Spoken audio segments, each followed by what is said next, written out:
आदाब, मुंसिफ टीवी में आपका इस्तकबाल है। मैं हूं आपके साथ मिर्ज़ा शाकिर अली बेग। खबरों के सिलसिले में आगे बढ़ें, नज़र उससे पहले इस वक्त की सुर्खियों पर।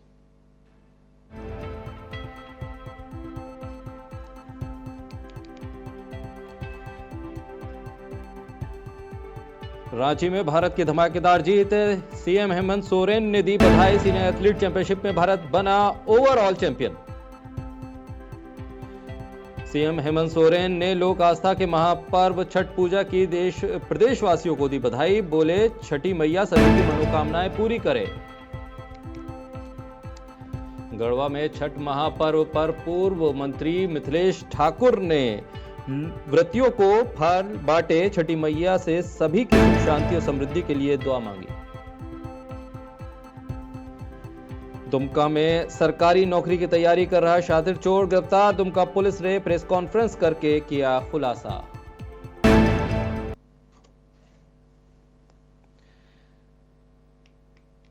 तो खबरों के सिलसिले में आगे बढ़ते हैं और खबर अब आपके सामने इस वक्त जोहार में दुमका से, जहां पर जिस तरह से सरकारी झारखंड की राजधानी रांची में बिरसा मुंडा स्टेडियम में एक बड़े खेल महोत्सव का आयोजन किया गया, जहां पर सीएम हेमंत सोरेन ने भी खिलाड़ियों की जीत पर उनको मुबारकबाद दी, जिसको लेकर लगातार खिलाड़ी मेहनत कर रहे थे और वहां पर इस एथलीट चैंपियनशिप का आयोजन किया गया था। शानदार प्रदर्शन के दम पर भारत ने ओवरऑल चैंपियनशिप का खिताब अपने नाम किया। 3 दिनों में यानी 24 से लेकर 26 अक्टूबर तक चले इस टूर्नामेंट में भारत ने 20 स्वर्ण, 20 रजत और 18 कांस्य पदक हासिल किए। कुल 58 मेडल अपने नाम किए। इस दौरान बेहतरीन प्रदर्शन के साथ भारत ने घरेलू धरती पर दक्षिण एशियाई एथलीट मंच पर अपना वर्चस्व फिर से साबित किया। इस मौके पर झारखंड के सीएम हेमंत सोरेन ने भी सोशल मीडिया प्लेटफॉर्म एक्स पर सभी को बधाई दी है। उन्होंने लिखा कि चौथी सीनियर एथलीट चैंपियनशिप 2025 में शानदार प्रदर्शन करने के लिए देश के सभी खिलाड़ियों, कोच और टीम प्रबंधन को बधाई देता हूं। उन्होंने आगे कहा कि सेफ चैंपियनशिप के सफल आयोजन के लिए फेडरेशन और झारखंड सरकार के पदाधिकारियों को भी हार्दिक बधाई देता हूं। खेल और खिलाड़ियों की धरती झारखंड में आने वाले समय में कई खेल प्रतियोगिताओं का आयोजन होता रहेगा। सीएम हेमंत सोरेन ने सभी प्रदेशवासियों को लोक आस्था और सूर्य उपासना के महापर्व छठ पूजा की बधाई दी। उन्होंने कहा कि इस महापर्व की सभी को बधाई, शुभकामनाएं और जोहार। सीएम ने आगे कहा कि ये पर्व प्रकृति की महानता को दिखाता है। छठ का हर अनुष्ठान हमें सिखाता है कि जीवन में उगते सूर्य के प्रति कृतज्ञता और अस्त होते प्रकाश के प्रति धैर्य सच्ची साधना और समर्पण का मार्ग है। छठी मैया और भगवान भास्कर आप सभी की मनोकामनाएं पूर्ण करे। सीएम की तरफ से ये प्रदेशवासियों को संदेश दिया गया।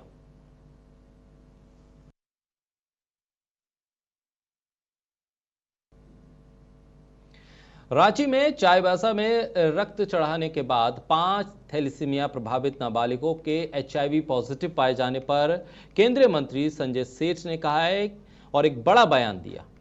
मीडिया से बात करते हुए उन्होंने कहा कि किसी का जीवन संकट में डाल दो और केवल सस्पेंड करने से काम चल जाएगा क्या? ये बचाने की प्रक्रिया है। जिन 5 बच्चों ने जीवन देखा ही नहीं, जीवन जिया ही नहीं और उनके साथ ये घटना हो गई, ऐसे लोगों को उम्र कैद होनी चाहिए। साथ ही और कई सवाल भी उन्होंने उठाए। सरकार ये लीपा पोती है। किसी का जीवन संकट में डाल दो और सिर्फ सस्पेंड से काम चल जाए क्या? ये तो लीपा पोती है, बचाने की प्रक्रिया है। जिन 5 बच्चे अभी उन्होंने जीवन देखा ही नहीं भाई, जीवन जिया ही नहीं, और उनके साथ ये घटना हो गई। ऐसे लोगों तो उम्र कैद होना चाहिए। और सरकार तो वहीं दुमका के रानेश्वर प्रखंड के रंगलिया पंचायत में काशीटोला आंगनवाड़ी केंद्र का निर्माण विवादों में फंस गया है। ग्रामीणों ने निर्माण कार्य रोककर स्थल पर चौनका गाड़ दिया। उनका आरोप है कि योजना बोर्ड नहीं लगाया गया और निर्माण संबंधी जानकारी या प्राक्कलन दिखाए बिना कुछ लोगों से हस्ताक्षर करवा लिए गए। ग्रामीणों ने स्पष्ट किया है कि जब तक योजना का इकरारनामा और जमीनी प्रतिवेदन नहीं दिखाया जाता, काम बंद रहेगा। निर्माण विशेष प्रमंडल दुमका द्वारा किया जा रहा है।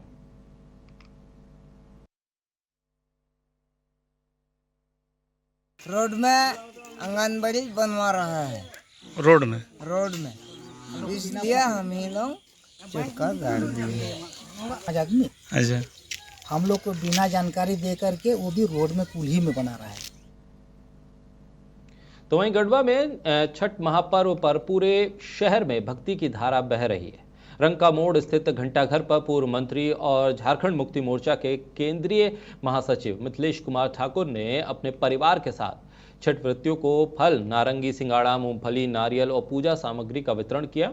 उन्होंने सभी को छठ महापर्व की बधाई देते हुए सुख, शांति और समृद्धि की कामना की। इस मौके पर उनके परिवार और झारखंड मुक्ति मोर्चा के कई पदाधिकारी मौजूद रहे।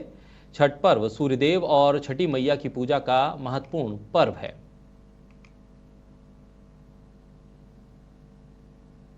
आस्था, भक्ति और तपस्या के महापर्व आज छठ पर पूरे गढ़वा वासियों सहित पूरे झारखंड वासियों को मेरी ओर से, हमारी पार्टी झारखंड मुक्ति मोर्चा की ओर से बहुत बहुत शुभकामनाएं, बहुत बहुत बधाई। और आज इस पावन पवित्र दिवस पर यही कामना करेंगे कि छठी मैया, भगवान भास्कर हमारे सभी भक्तजनों का, सभी गढ़वा वासियों का, सभी झारखंड वासियों के दुख दर्द हरण करने का काम करे। सारे रोग दुख दूर हों, सभी घर परिवार में खुशियां आएं और हमारी जो गंगा जमनी तहजीब है, हमारी जो सामाजिक समरसता है, सांप्रदायिक सौहार्द है, हम वो हमेशा अक्षुण्ण रहे, उस पर किसी की नज़र ना लगे।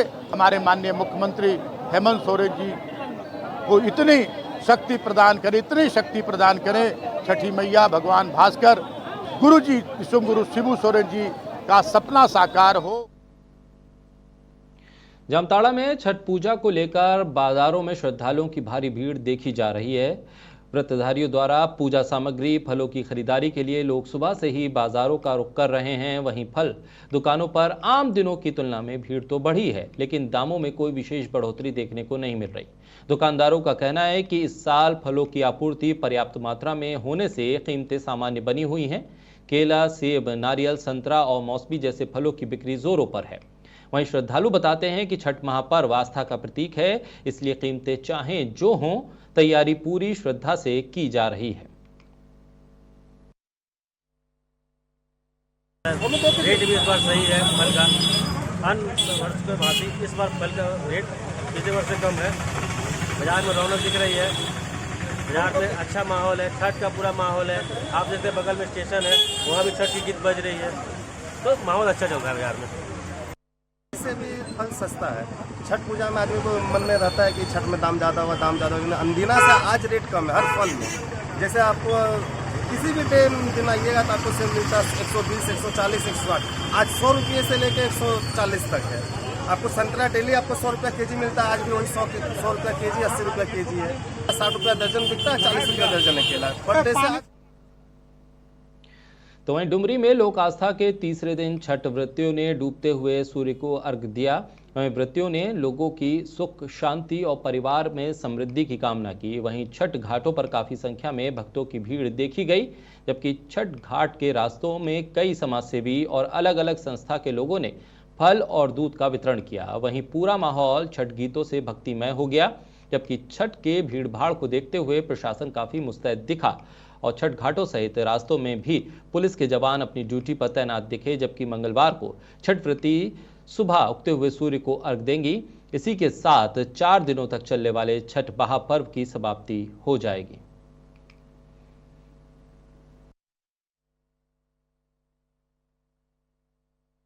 पिछले 50 वर्षों से ये काम कार्य करते आ रही है और हम लोग Lions club of east Dumri 15 साल से हम लोग उनके स्टार क्लब को सहयोग देते आ रहे हैं और हमारे जो भी सीनियर मेंबर लोग हैं उनका भी सहयोग हमेशा सलाह और समय समय मिलता रहता है।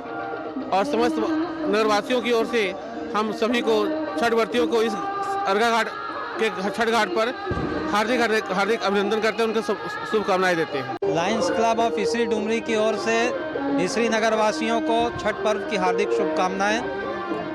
हमारा क्लब विगत 15 सालों से छठ पर्व का आयोजन करते आ रहा है और इसमें हमारे समस्त नगर वासियों का पूर्ण सहयोग भी हमें मिलता है और हम इसके सदैव आभारी। तो आप लोगों ने चोरी की काफ़ी सारी कहानी सुनी होगी, लेकिन आज हम जिस चोर की बात कर रहे हैं वो सरकारी नौकरी करने वाला चोर है। जी हां, खबर है दुमका से। दुमका पुलिस ने विवेक कुमार साहू को गिरफ्तार किया है, जो बैग और मोबाइल चोरी कर रहा था। वो बिहार के बाराहाट थाना क्षेत्र के लाबोरदार गांव का रहने वाला है और ITI कॉलेज में पढ़ाई कर रहा था। विवेक भागलपुर जाने वाली ट्रेन में चार्ज में लगे मोबाइल चोरी करता था और चोरी की गई संपत्ति को लॉज में जमा कराता था। पुलिस ने 21 मोबाइल, दर्जनों चार्जर और लैपटॉप बरामद किए हैं, जिसकी कीमत 4 लाख रुपए से ज्यादा की बताई जा रही है। विवेक पैसे की तंगी की वजह से चोरी करता था, ये वजह उसने चोरी करने की बताई है।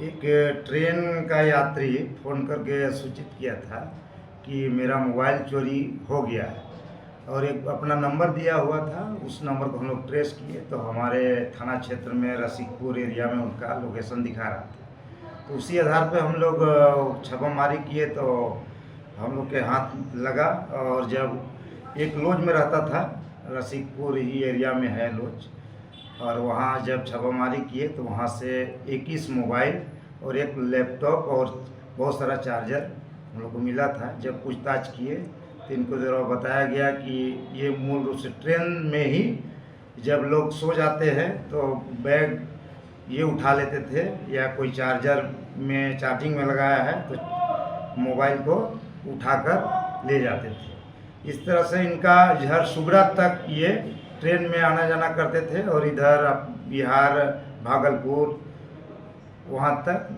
ये हमेशा यही काम करते थे और हमेशा मोबाइल और बैग चोरी करने का काम। ये दुमका को टिका। तो छठ पूजा के मौके पर रांची के हटनिया तालाब घाट पर श्रद्धालुओं ने अस्त होते सूर्य को अर्घ अर्पित किया। जिला प्रशासन और विभिन्न समितियों ने इस महापर्व को सुरक्षित और सुचारू रूप से मनाने के लिए व्यापक तैयारियां की हैं। राज्य सरकार ने सभी छठ व्रतियों के बेहतर तैयारी की गई है। तैयारी में छठ समितियां, शांति समितियां और 9 विभागों के समन्वय शामिल है। इसके तहत जिला प्रशासन के निर्देशों का पालन NDRF, SDRF, पुलिस, मजिस्ट्रेट और सभी आपातकालीन सेवाओं की तैनाती सुनिश्चित की गई है।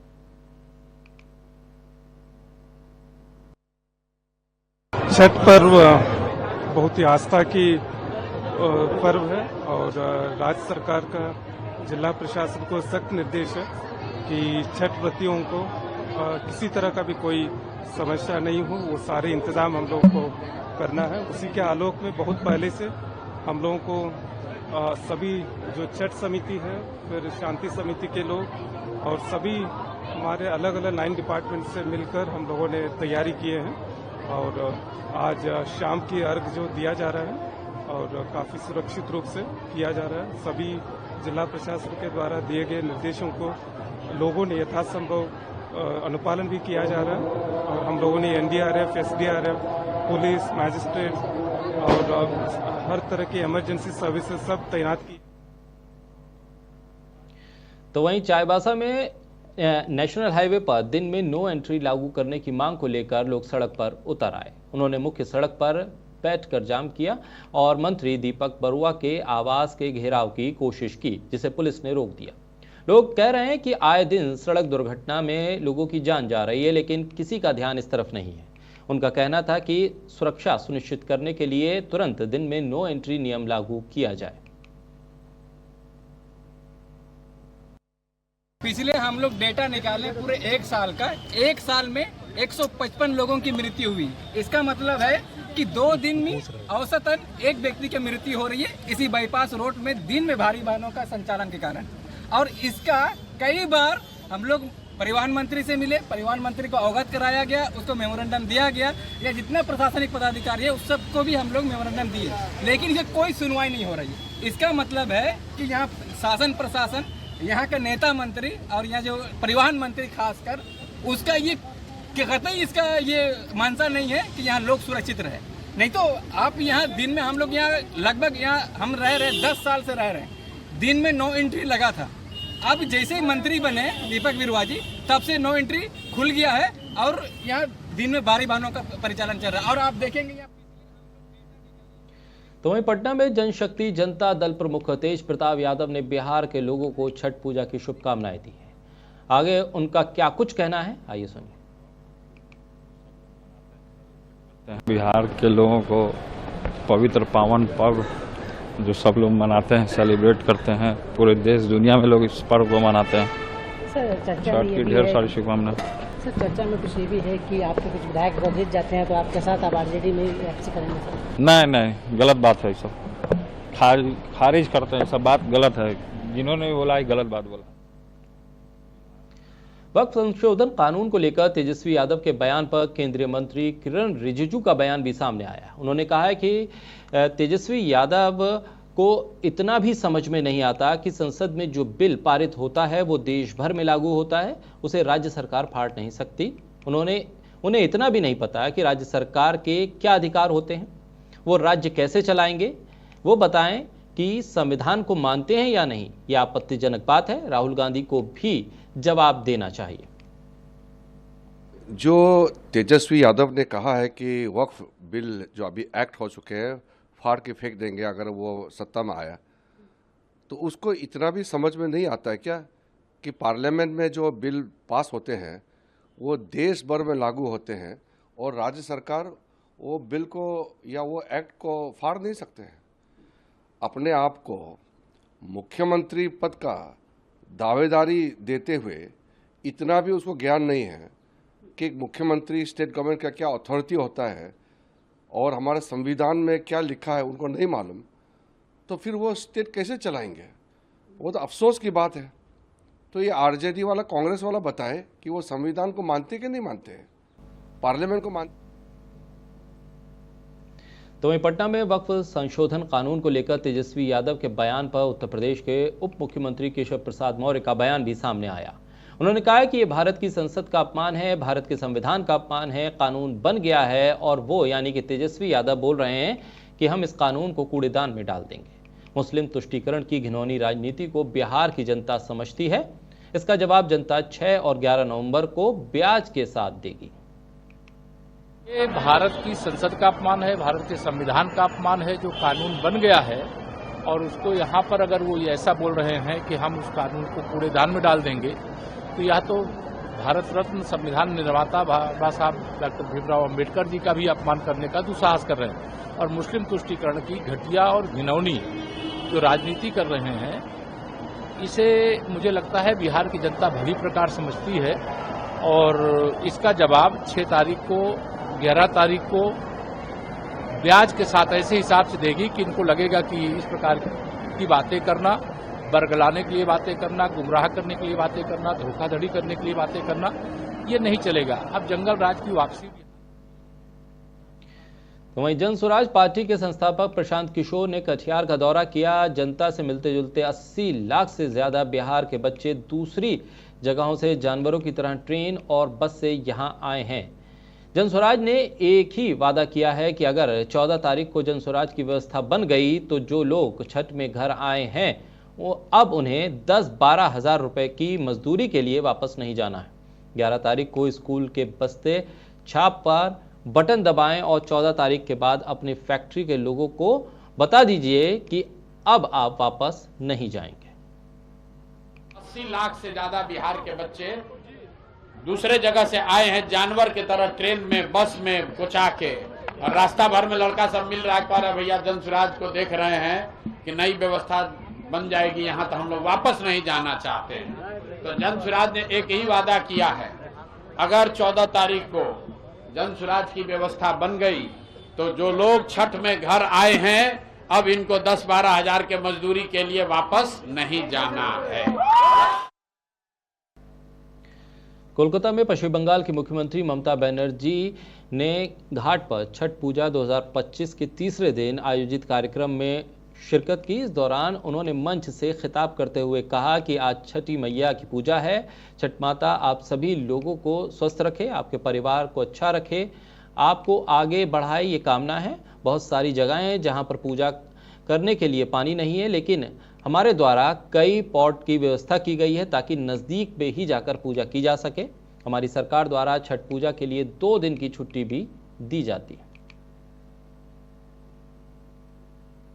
आज छठी मैया का पूजा है। छठी मैया आप लोगों को अच्छा रखे, आपको सच्चा रखे, आपको सुस्त रखे, आपका परिवार को अच्छा रखे, आप लोग को आगे बढ़ने दे।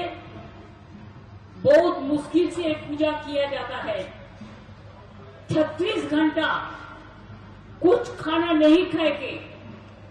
बहुत सारे हैं पुण्यार्थियों जो पानी भी नहीं पीते हैं। बहुत तकलीफ से ये पूजा किया जाता है। आज शाम का जैसा पूजा है, कल सुबह में भी है। गंगा माई की पूजा का साथ छठ पूजा का, छठी माई का पूजा का हिस्सा होता है। तो वहीं दिल्ली की मुख्यमंत्री रेखा गुप्ता का बयान सामने आया। उन्होंने कहा है कि वो सभी को छठ के महापर्व की बहुत बधाई देती हैं। छठ की ये रौनक, छठ की ये दिव्यता और भव्यता आज दिल्ली वालों को सुकून देने वाली है। छठी मैया से यही प्रार्थना है कि उनका आशीर्वाद हम सब पर बना रहे, दिल्ली आगे बढ़ती रहे, सुखी रहे और समृद्ध रहे। अपनी ओर से समस्त देशवासियों को, समस्त देशवासियों को छठ की इस महापर्व दिन भर नीचे कर ले मेरे भाई, सुन ले किसी की ये रौनक। अरे आएगी नीति हो गया। तो उत्तर प्रदेश सरकार में मंत्री ओपी राजभर ने इलेक्शन कमीशन द्वारा 12 राज्यों के शासित प्रदेशों के लिए SIR के चरण 2 की घोषणा करने पर उन्होंने कहा कि चुनाव आयोग का ये कदम सही है। जिन लोगों की मृत्यु हो चुकी है, जिनका नाम अभी मतदाता सूची में है, उन लोगों की तलाश करके दूसरे प्रदेश में गए लोगों और जिन्होंने अपना घर छोड़ दिया है, उन लोगों के नाम इससे हटने चाहिए। उन्होंने कहा कि चुनाव आयोग की ये बहुत अच्छी पहल है और इसका हम स्वागत करते हैं। विपक्ष इसका विरोध कर रहा है तो ये लोग हमेशा गलत करने का प्रयास करते हैं। चुनाव आयोग का कदम सही कदम है। कदम सही इस नाते है कि 25 साल, 30 साल, 20 साल, 15 साल, 10 साल जिनकी डेथ हो गई है उनका नाम भी वोटर लिस्ट में है। तो जहां जो मजबूत होता है वो अपना उनका भी वोट डाल देता है फर्जी तरीके से। तो ये कदम तो अच्छा है। दूसरा कदम अच्छा ये है कि कुछ लोग अपना प्रदेश छोड़ करके दूसरे प्रदेश में रोजी रोटी की तलाश में गए, वहां रोजी रोटी मिली तो वहीं घर बना लिए। तो फिलहाल इस बुलेटिन में मेरे साथ इतना ही। तमाम खबरों को देखने समझने के लिए जुड़े रहिए मुंसिफ टीवी के साथ।